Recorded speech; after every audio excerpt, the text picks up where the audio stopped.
algunos de nosotros hemos ya expresado nuestra intención de participar en esa consulta, pero estamos escuchando diversas voces para que argumenten sobre la importancia de este ejercicio inédito del domingo 1 de agosto. De viva voz, el activista Rodrigo Cornejo, quien es maestro en Seguridad Pública y Políticas Públicas. Estimado Rodrigo, te habla Jorge Armando Rocha, como siempre un placer tenerte. Muy buenas tardes. Buenas tardes, Jorge, y buenas tardes a todos los que nos ven y están pendientes de la consulta para juzgar a los expresidentes. Estimado Rodrigo, ¿por qué participar en esta consulta del próximo 1 de agosto?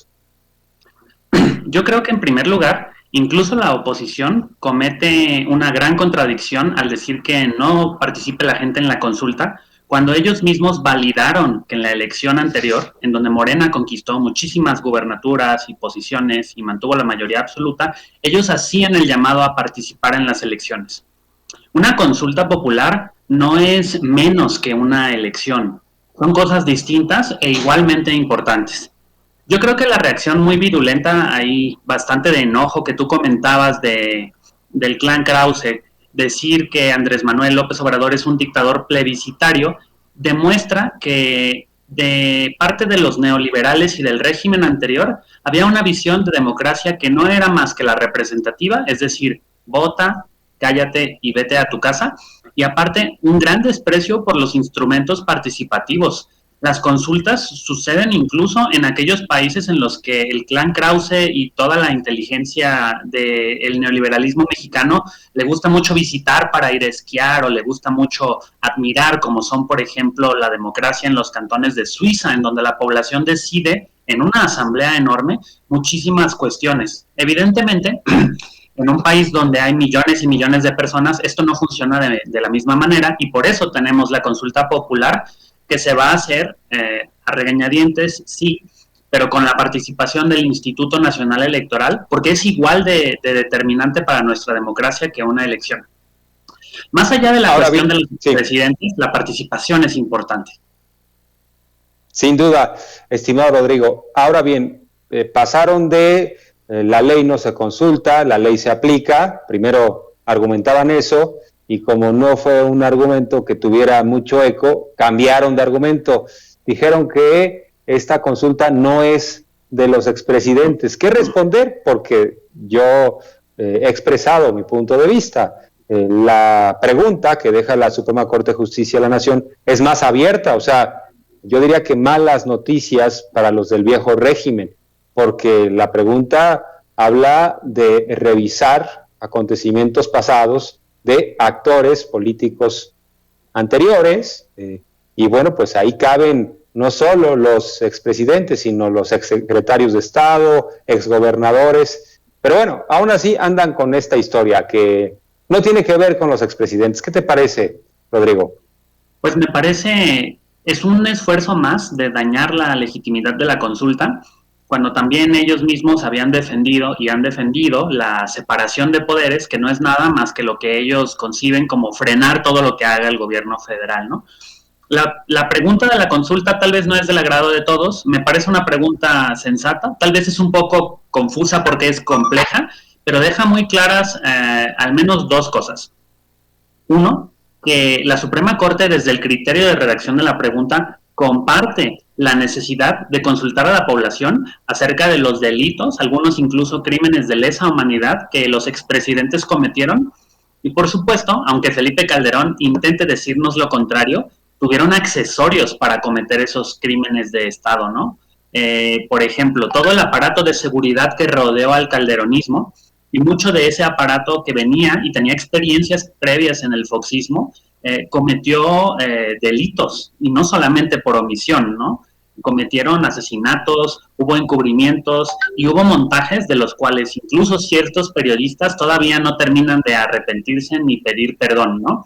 Entonces a mí me parece que esa pregunta es muy importante porque un expresidente, mi estimado Jorge, se rodea de una serie de personas que lo ayudan a instrumentar sus acciones de gobierno. Y hay personajes súper oscuros que son compartidos por el foxismo y por el calderonismo, y personajes del peñanietismo que están exiliados, por ejemplo, en Israel, que fueron parte de la verdad histórica de Ayotzinapa, a los que todavía no les llega la justicia, a pesar de que ya tienen un proceso y una ficha roja de Interpol. Entonces, esta pregunta es muy importante para que como país comprendamos el tamaño de los crímenes que se cometieron en el pasado. No solamente hay que adscribírselos a una persona. El presidente o los expresidentes son responsables de lo que sucede durante sus sexenios, pero hay también personas que los ayudan, en cierto caso, por ejemplo, a orquestar trabajos tan nobles como Sembrando Vida o las becas Benito Juárez, o a espiar a periodistas, a ordenar asesinatos y a amedrentar a la sociedad organizada, ¿no? Y eso fue lo que pasó en este periodo previo de estos expresidentes, cuando menos los más recientes, porque los demás, ni hablar, ¿no? Esos son incluso delitos de lesa humanidad como el genocidio, como el Echeverría. Ahora bien, de ganar el sí, que todo indica que va a ganar el sí, ¿qué mensaje mandará la sociedad mexicana hacia los expresidentes y hacia ese régimen anterior que privilegiaba la impunidad, este pacto en donde unos no se tocaban a otros, siempre y cuando pues hubiera un cierto reparto del pastel para las mismas familias políticas?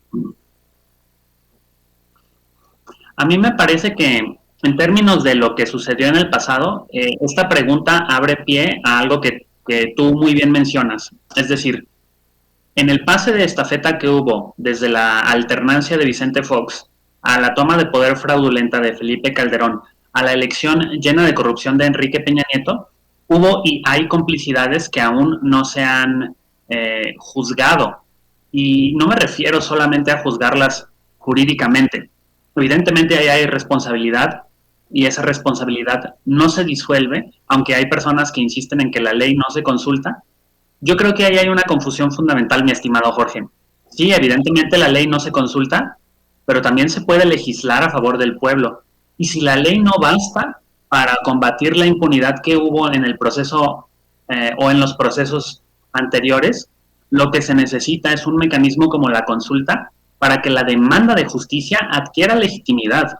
Personas a mi alrededor y yo mismo salimos a marchar durante lo más oscuro del sexenio de Enrique Peña Nieto, precisamente para intentar que se pusiera sobre la mesa en la discusión pública cosas como estas. Y ese reparto cupular que todavía existe también va a ser puesto sobre la lupa y va a ser juzgado, porque evidentemente va a ganar el sí. Yo creo que incluso hay personas que desde partidos que no tienen que ver con Morena o que no se asumen como parte de un movimiento o un partido, tienen muchísimas críticas a los expresidentes. Incluso pues al salinato, ¿no? A las familias de muchísimos mexicanos, el salinato les quedó a deber todo lo que destruyó con la crisis de 1994 y que la única solución de Salinas fue escribir un volumen de este grueso, que luego incluso ahí en Venganza el Barzón lo publicó en internet gratis para que Salinas no se beneficiara de su relato de la crisis, y pues se fue a echarle la bolita a Ernesto Zedillo. Entonces ya basta de ese toma y daca entre expresidentes que ni siquiera tienen los tamaños para asumir, como dijera cierto subsecretario, como hombrecito, cuando ellos tenían el poder, ahora los efectos de todas las tropelías que cometieron. Y por cierto, a propósito de la revisión del pasado, de esta necesaria rendición de cuentas, y bueno, ligado con ciertos asuntos que ahora conocemos como el tema del espionaje y la utilización de Pegasus, yo he escrito en mis redes, Rodrigo, que ahora se dimensiona mejor lo que sucedió en 2018, porque yo insisto que no fue la victoria de López Obrador, fue la victoria de todo el movimiento social.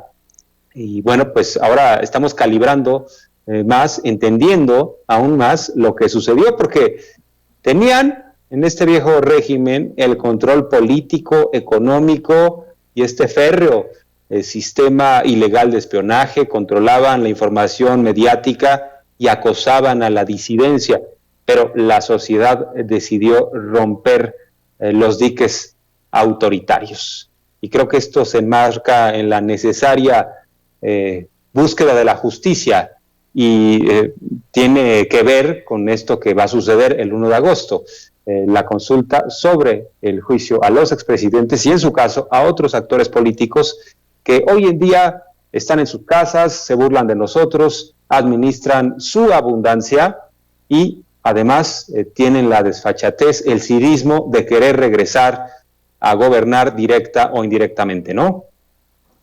Y yo voy a recordar mucho una frase de Carlos Salinas de Gortari, después de que había ganado Enrique Peña Nieto, que decía que tenía una sonrisa tan grande que era como si estuviera tatuada, que nadie se la iba a poder quitar jamás. Y me parece que esa soberbia y ese cinismo de decir que desde un expresidente se operó para que en una de las elecciones más corruptas de la historia ganara Enrique Peña Nieto, solamente habla de eso que tú dices, que es de la desfachatez con la que corrompieron, privatizaron y todavía tienen negocios y se benefician, en el caso de Vicente Fox, de manera tremendamente hipócrita, ahora con la legalización de la cannabis, cuando él fue uno de los impulsores más agresivos de la mano de Serrano Limón y de toda esta camarilla moralista que lo rodeaba, del combate militarizado al crimen organizado, y que lo único que hizo fue pasar el pico de lo último de su sexenio, de lo más violento, a Felipe Calderón.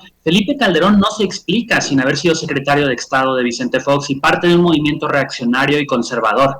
Y tampoco se explica que haya llegado al poder sin la colaboración de Carlos Salinas de Gortari, quien les agradeció el favor no solamente de aprobar cosas como el FOBAPROA, sino aparte de legitimar su propia presidencia fraudulenta en el 88. Entonces, eso es lo que está a juicio realmente, y ese es un juicio histórico y social, y eso no lo para nadie.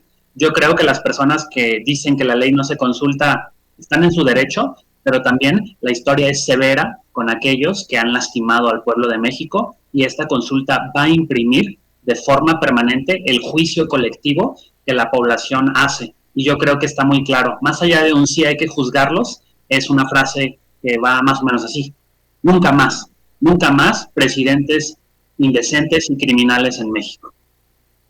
Así es, estimado Rodrigo, y por algo están tan nerviosos los expresidentes. Muchas gracias por la confianza, estamos en comunicación permanente, un placer. Nos escuchamos en los próximos días. Gracias, Rodrigo. Un gusto platicar contigo y con toda tu audiencia, Jorge. Que estés muy bien. Rodrigo Cornejo, ya lo conocen en estos espacios de Sin Censura. Y bueno, pues